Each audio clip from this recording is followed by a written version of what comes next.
We begin with breaking news coming in from Moscow, and Moscow has warned that it will act, quote, accordingly after Ukraine fired US-supplied long-range missiles. Russia says Ukraine could not have fired ATACMS without the help of the US. And the firing of American missiles proves the West and Ukraine want an escalation. Wall Street stocks fell early following European markets lower on escalating tensions. Now, Moscow says 6 US-made ATACMS tactical missiles were fired at a military facility in the Bryansk border region. This area is close to Kursk, where Ukrainian forces have captured Russian territory and heavy fighting is currently underway there. The missile system is known as Army Tactical Missile System, or ATACMS. Interestingly, they were initially developed during the Cold War to destroy Soviet targets, and Kiev has been using them already, but only on targets in occupied areas of Ukraine. The missiles can strike targets of up to 300 kilometers away. Ballistic missiles fly much higher in the atmosphere than most rockets and can invade or evade anti-air defenses as they hit the ground at huge speeds. ATACMS are considered long-range, although they do not have the range of a cruise or intercontinental ballistic missile. Ukraine had for months been demanding that Washington let it use the longer-range ATACMS missiles to hit sites on Russian territory.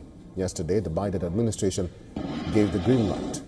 Moscow has repeatedly warned that the use of Western weapons to attack Russia's internationally recognized territory would make the US a direct participant in the conflict, pledging an appropriate and palpable response. Kiev has hailed permission to use the missiles for strikes inside Russia as a potential game-changer in the nearly 3-year-old conflict.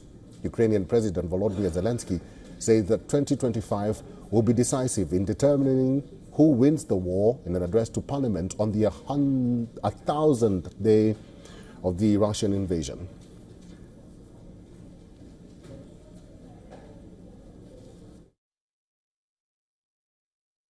Together we have accomplished much, but we must not fear doing even more. Now, Putin has brought 11,000 North Korean troops to Ukraine's borders. This contingent may grow to 100,000. While some European leaders think about, some elections or something like this at Ukraine's expense, Putin is focused on winning this war. He will not stop on his own.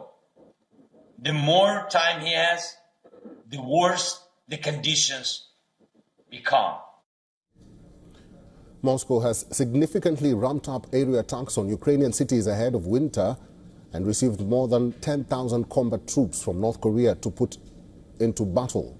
On the diplomatic front, talks of a possible peace deal to end the fighting is growing following Donald Trump's victory in the presidential polls. Well, we've all got our fingers crossed that Putin will not take Biden's bait. This is highly provocative.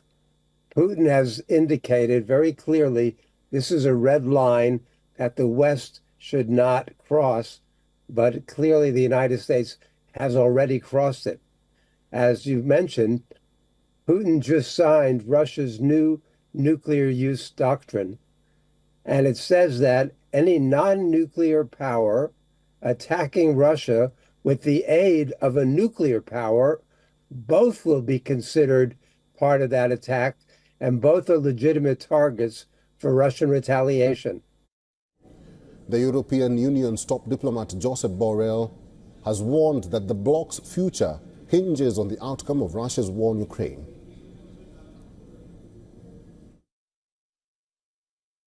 It's clear that each step that is being left without reaction encourages Russia to escalate further. No reaction, more escalation. They started by weaponizing food, by weaponizing energy, using the winter as an arm. Then they resort to Iranian drones and missiles and military supplies from North Korea, and now even with non-Korean soldiers in the borders of Ukraine. And then they call to China and the role of China is becoming bigger and bigger.